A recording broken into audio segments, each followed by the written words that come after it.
아내가 나온 초등학교에서 떠돌던 이야기란다. 그곳에서는 6학년 때 임간학교라고 관광지와는 동떨어진 시골로 가곤 한단다.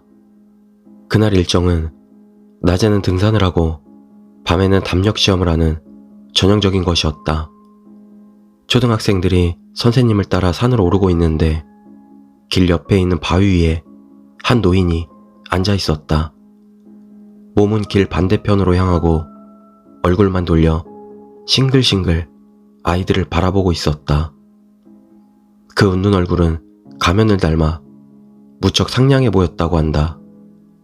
예의 바른 학생 하나가 그 곁을 지날 때 안녕하세요 라고 인사했지만 노인은 대답 없이 그저 웃고 있을 뿐이었다. 이상하다 싶어 자세히 보니 노인의 다리가 무릎 아래까지만 보이더란다. 그 아래는 희미해서 반대편 경치가 비쳐 보였다.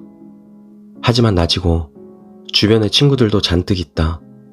설령 그걸 깨달았다 하더라도 다들 그저 기분 탓일 거라 넘어가 큰 혼란은 일어나지 않았다고 한다. 그리고 밤, 담력 시험이라고는 하지만 초등학생들이 하는 것이니만큼 별다를 건 없다. 선생님과 함께 숙소 주변 어두운 길을 슬렁슬렁 걷는 정도였다. 하지만 도시와는 달리 빛도 없고 어두운 시골길.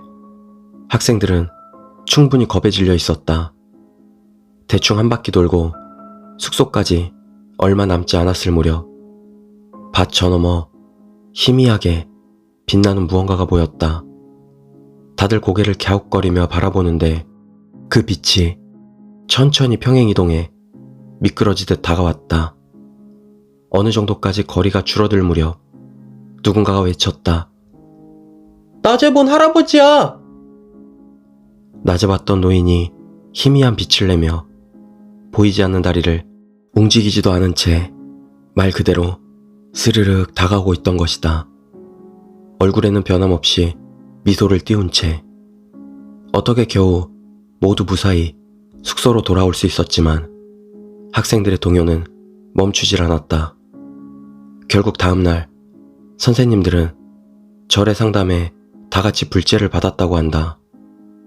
숙소에서 식사를 만들어주던 그 동네 아줌마들은 할아버지의 특징을 듣자마자 야마다 할아버지라고 입을 모아 말했다. 야마다 씨라는 건 주변에서도 유명한 손자바보 할아버지였다고 한다. 하지만 애지중지하던 손자가 불행히도 일찍 세상을 떠난 후 정신을 놓아버렸다고 한다. 어린아이가 보이면 아이고 우리 손주 왜 이런 데 있어? 라고 말하며 마음대로 데리고 돌아오는 일이 몇 번이고 있었다고 한다. 하지만 아이에게 해코지를 하는 것도 아니고 내내 온화한 성격의 할아버지였기에 다들 불쌍히 여길 뿐 경찰에 신고하거나 하는 일은 없었다고 한다. 죽고서도 손자 생각을 못 잊나 보네 하고 아줌마들은 눈물 지었다. 그 사건 이후 임간학교에서는 담력 시험이 사라졌다고 한다.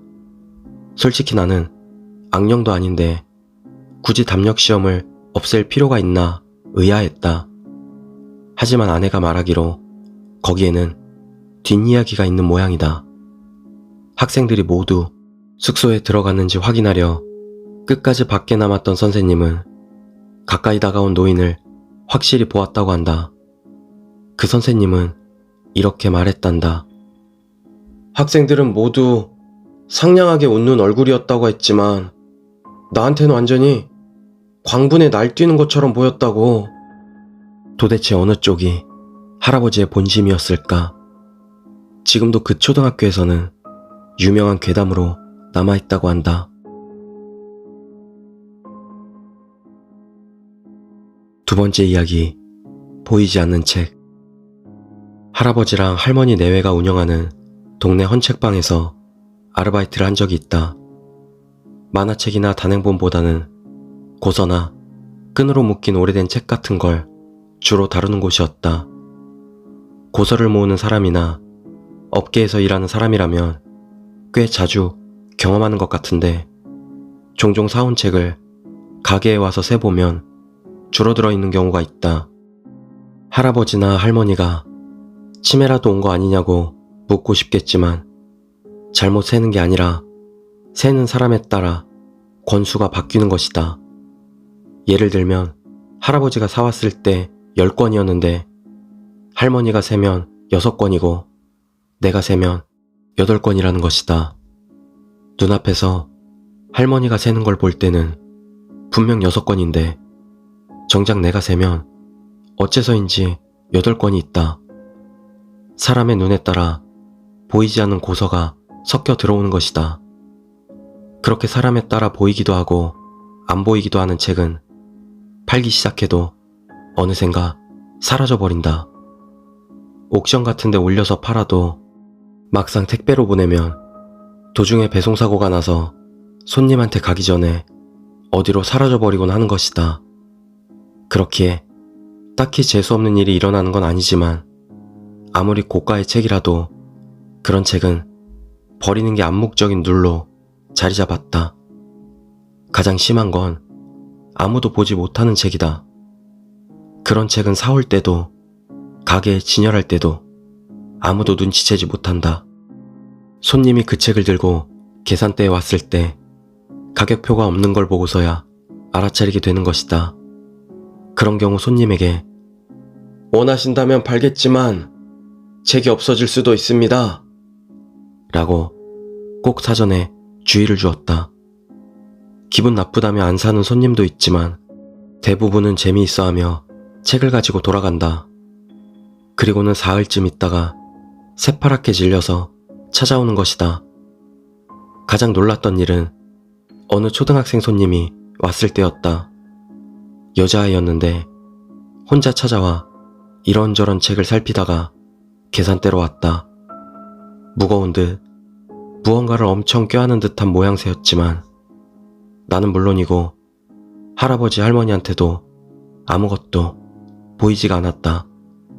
결국 할아버지가 책을 좋아하면 그거 다 가지고 가도 된단다 라고 말했다. 소녀는 기뻐하며 여전히 아무것도 보이지 않는 무언가를 껴안고 돌아갔다. 그리고 재미를 붙였는지 내가 아르바이트를 그만둘 때까지 이따금씩 찾아와 아무에게도 보이지 않는 책을 공짜로 받아가곤 했다. 어떤 책인지 물어둘 걸 그랬다고 지금도 종종 후회하곤 한다.